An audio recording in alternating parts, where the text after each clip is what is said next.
Hi creators, Doro Kiley here with creationcoach.com, and I have a smorgasbord of things to share with you today. Let's see, a little bit about climate change, and then I want to go down a little bit of a rabbit hole, talk about the Mandela Effect. I'm sure you may have heard of it. If not, you can fasten your seatbelts because it's a good one.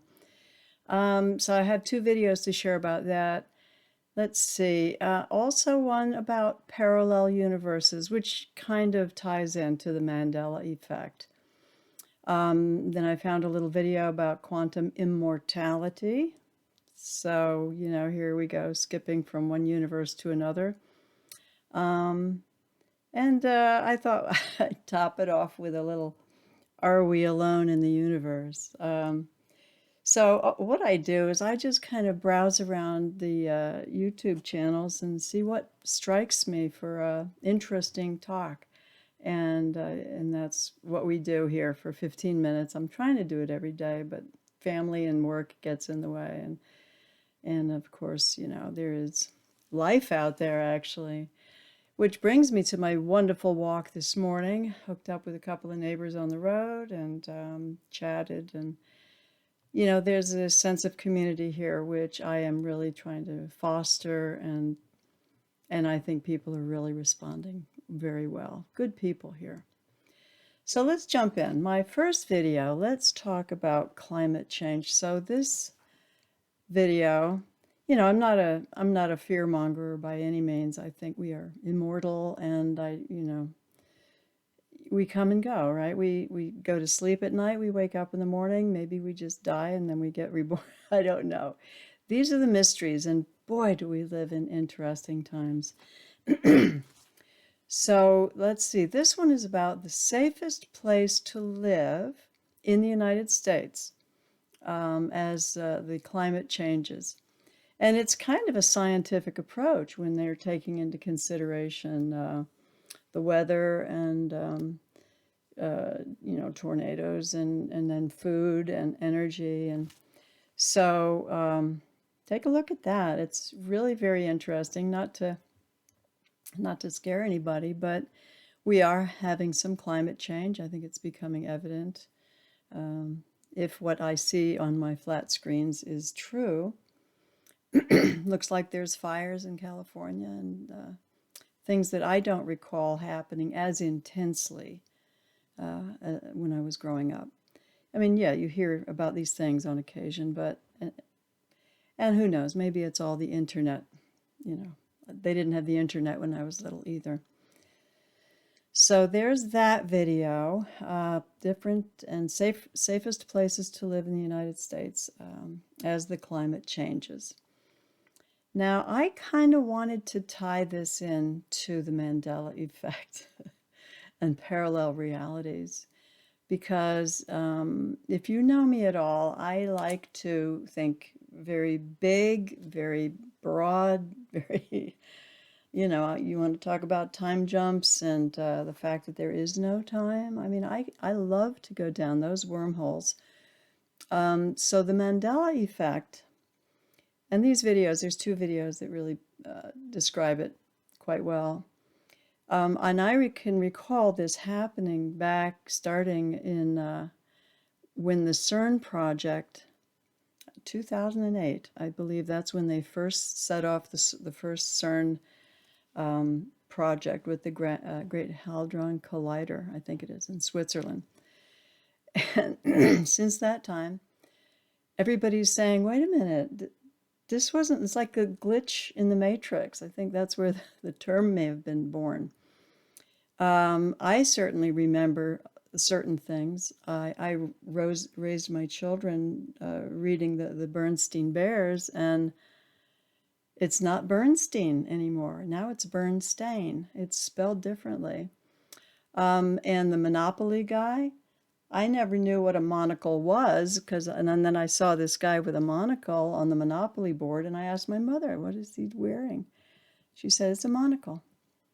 It was there, and now it's not, and apparently never existed.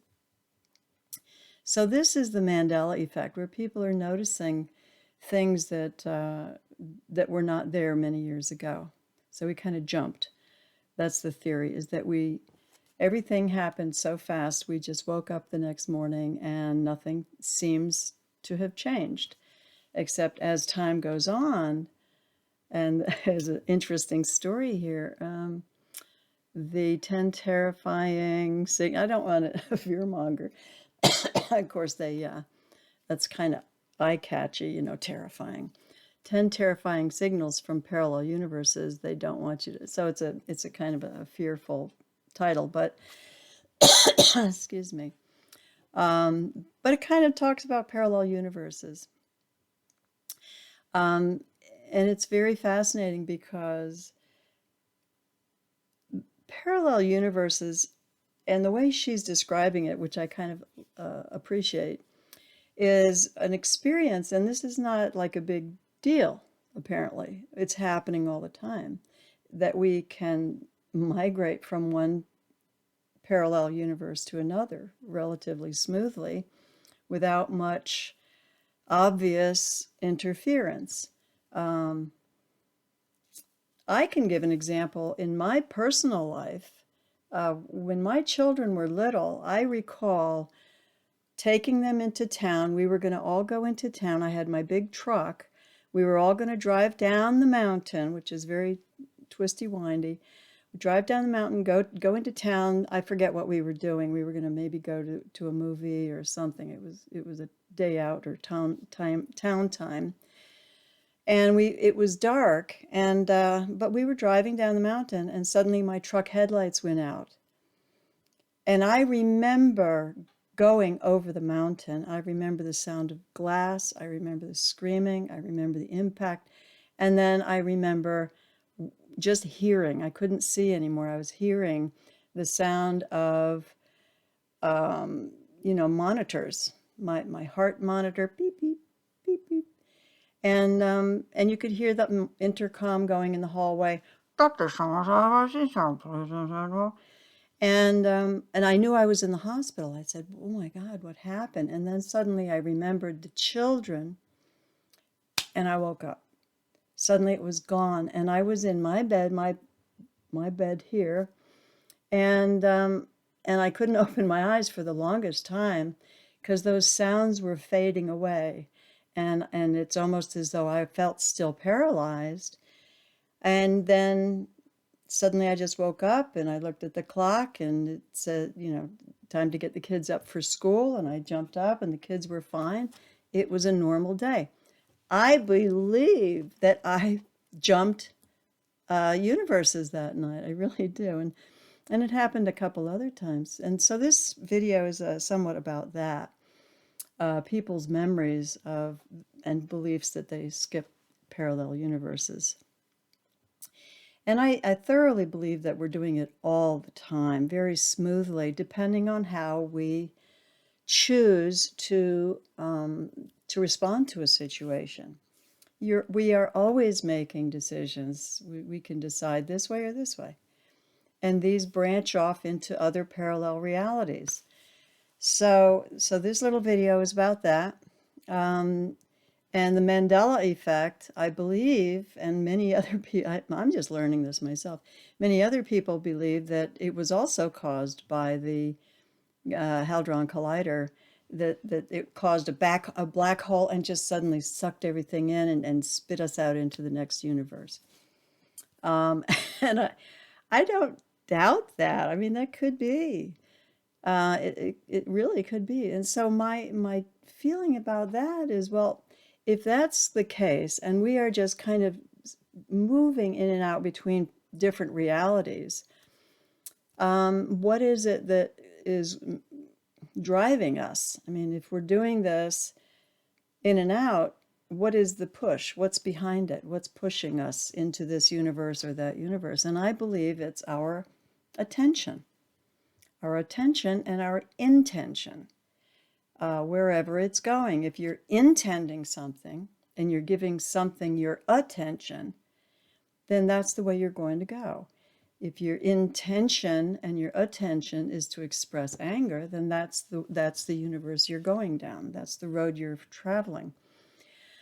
So yes, I think we are going through different universes and parallel realities all the time. And I think the internet poses an interesting experiment.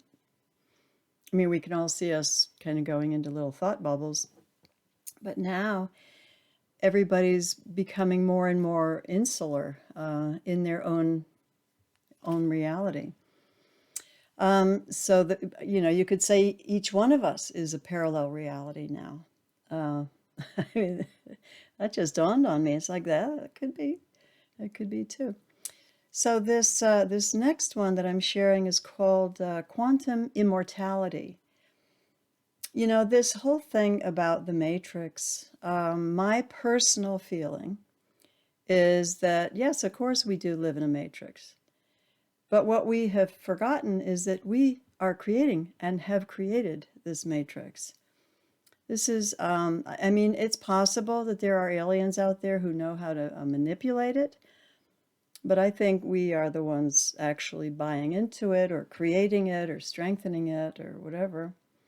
And we have the power to change it. I really do think that with the right intention and attention, we can sort of steer it in that direction, in any direction that we'd like. Um, my personal preference for a direction, I have shared it before, is to live more simply with community. And I know that's not everybody's game. So, but you know, if we put it all together, we have a lot in common. Um, so what's that? I think I shared one more. Oh, so the idea of quantum immortality is that there's this consciousness that just skips from life to life. And as I had just explained, that experience of mine, where I feel like I died and, you know, we went over the mountain and we all crashed and I don't know what happened to my kids, but my kids now are fine. I mean, so, so at some point it obviously didn't happen, but it was so real. So I do believe that that was the end of that life and the beginning of this life. I just jumped ship and came over here to the next reality. And I feel like the realities are extremely close together right now. So it's almost easier than ever to just bounce from one reality to another. Um, Now, we live in interesting times. I do feel like it's all going to be just like anything. You imagine it, anything is going to be, I mean, if it's not already, it is going to be very possible, whether it's through the metaverse or science or whatever, anything is going to be possible. And what do we want? What is my question for today? I think I had a good question for today.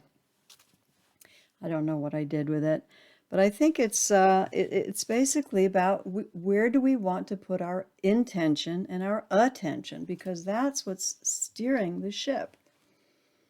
Um, there are enough of us to steer the ship if we put our intention and attention in the direction that we want.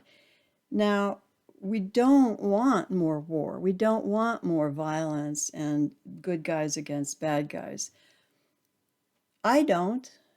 You know, if you do and you just want it all to blow up, then you can find your team of people. I'm not going that way. I'm going to a different universe. My universe is where we begin to realize that we have some power and we can begin to flex our wings. I mean, we're learning how to fly. I really do believe that the petals of the flower are dropping and we have to come up with the fruit. Um, and it's going to take energy and it's going to take focus and intention. I would like to see what kind of fruit we're going to be. Now, the idea of are we alone? You know, this is a good little video. It gives all different options and maybe this and maybe that. And me personally, I believe we are not alone and we have never really been alone. At least not for the last, what did I last hear? 166,000 years or something. That's a big story. So anyway, that's me jabbering away for today. If you feel any connection and you want to get in touch, I am a life coach, been a life coach for over 20 years and love talking big stuff, great brainstorming, alternate realities, and even if you're building your business, if it meets the criteria of helping, that's what I'm here for. I am wanting to improve the world through you. So stay creative. Hi, creators. It's Doro Kiley with CreationCoach.com, and I'm on a mission to improve this world through you. If you get anything through these videos, please give us a thumbs up and subscribe, and we'll see you on the next one. Stay creative.